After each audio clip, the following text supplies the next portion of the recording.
If you are a Christian, you are about to begin a fascinating journey. In the next 10 minutes, it will become clear to you that your belief in God is delusional. The problem is that your delusion, combined with the delusion of billions of other religious people like you, is hurting us as a species.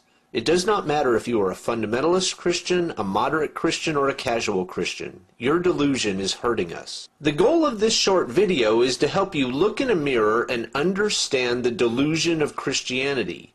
Once you can see what is going on, the hope is that you will be able to start healing your delusion. With each healing, we make our world a better place. How do we know that Christians are delusional?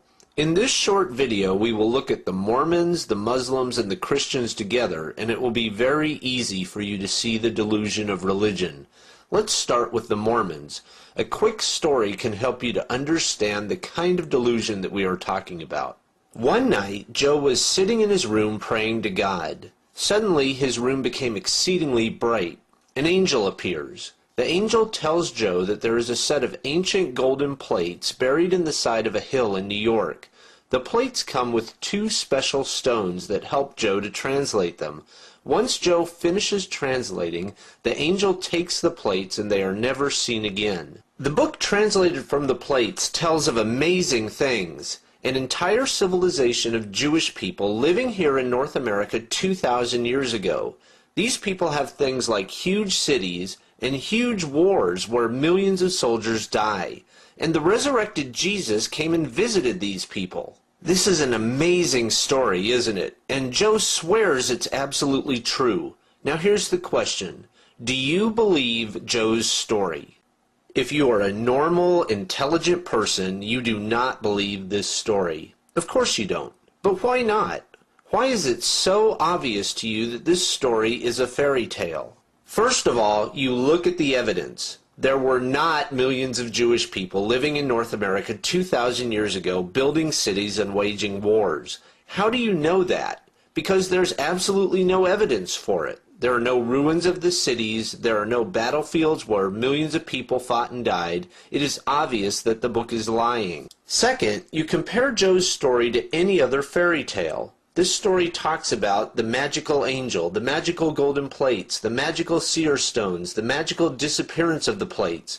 These things are all imaginary as Jack's magical beanstalk. The entire story is make-believe and we all know it. Now here is the fascinating thing.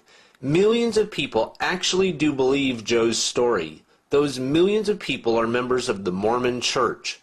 Their holy book is the Book of Mormon, the book that Joe supposedly translated from the plates. You see, millions of Mormons live inside a Mormon bubble of delusion, and to them, this story is completely and absolutely true.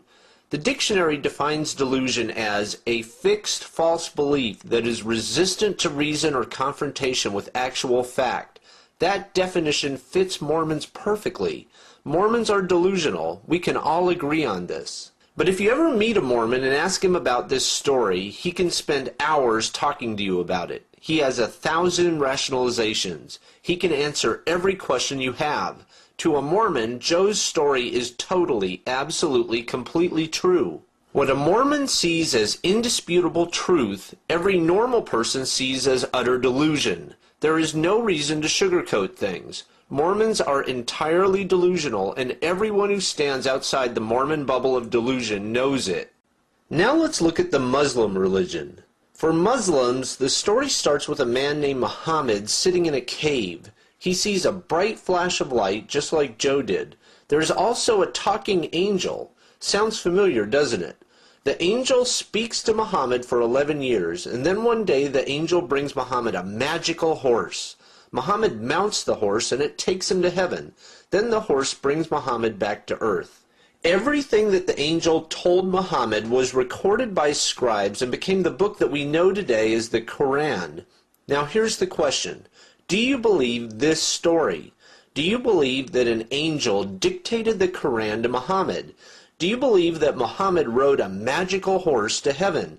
Of course not.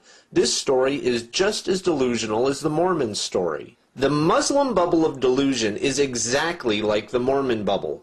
To the people inside the Muslim bubble, this fairy tale story is completely, absolutely, totally true. But for everyone standing outside the Muslim bubble, we see with total clarity that the Muslims are delusional. It is obvious that this is a fairy tale. You and I both know, for example, that magical flying horses are just as imaginary as Santa's flying reindeer. So now we come to the Christian bubble. How do we know that Christians are delusional? Because the Christian story is just like the stories of the Mormons and the Muslims. In the Christian fairy tale, a magical ghost inseminates a woman named Mary. She gives birth to a magical son named Jesus. A magical star leads people to the baby. Jesus performs many magical miracles, which happen to leave behind no evidence whatsoever. Jesus dies, but 3 days later he is magically resurrected. He magically appears to many people to prove his resurrection, but then magically he ascends into heaven, never to be seen again. All of this magic, along with the remarkable lack of evidence, makes it obvious. This is a fairy tale, just like the story of Jack's magical beanstalk. Here is the thing that I would like to help you understand. The 4 billion people who are not Christians look at the Christian story in exactly the same way that you look at the Mormon story and the Muslim story. In other words, there are 4 billion people who stand outside the Christian bubble, and they can see reality clearly. The fact is, the Christian story is an imaginary fairy tale. If you are a Christian, you should now be able to see what is happening. As a Christian, you completely reject the Mormon and the Muslim stories. Why? Because they are fairy tales and everyone knows it. You know that every other religion is delusion. Now simply recognize the obvious. The Christian religion is exactly the same. All the people inside the Christian bubble are just as delusional. Christians are delusional. Every rational person can see that. You should also be able to see that there is only one sane position for an intelligent person to take in this diagram. By standing outside of all of these religious bubbles, you free yourself from delusion. Why do you need to heal your delusion? Because all of these religious bubbles harm us as a species. A planet full of delusional people is not healthy. Just look at how Christianity skews your thinking. The delusion of Christianity makes you outrageously superstitious. Chances are you believe in the power of prayer, even though every valid scientific study shows that prayer has absolutely no effect. The belief in prayer is complete superstition. The delusion of Christianity radically devalues human life. We routinely send soldiers into battle with the message that it's okay to die because once you die you get to go to heaven. In reality, heaven is completely imaginary. The belief in heaven is delusional.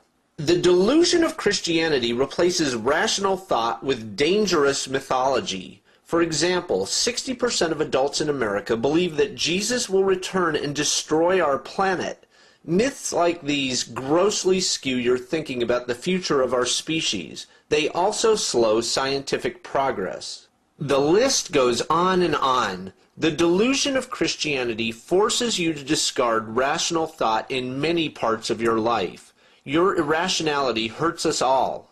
My goal here is not to criticize you for your religious beliefs, but instead to help you recover from your delusion. The solution is straightforward. Simply think about your delusion and it will fall like a house of cards. Thinking is the solution. If you will turn on your brain, the depth of your delusion will become obvious to you, and you will be able to start down the path to recovery. You can begin your healing journey right now. For example, ask yourself, why is it that every scientific study shows that prayer is a superstition? Why is it that you, as a rational human being, would believe in a completely imaginary place like heaven? Why would you believe in a being named God for whom there is absolutely no empirical evidence? Think rationally about your religion and you will quickly see how delusional it is. With luck, the bubble of delusion that surrounds you will burst and you will become a normal, healthy human being.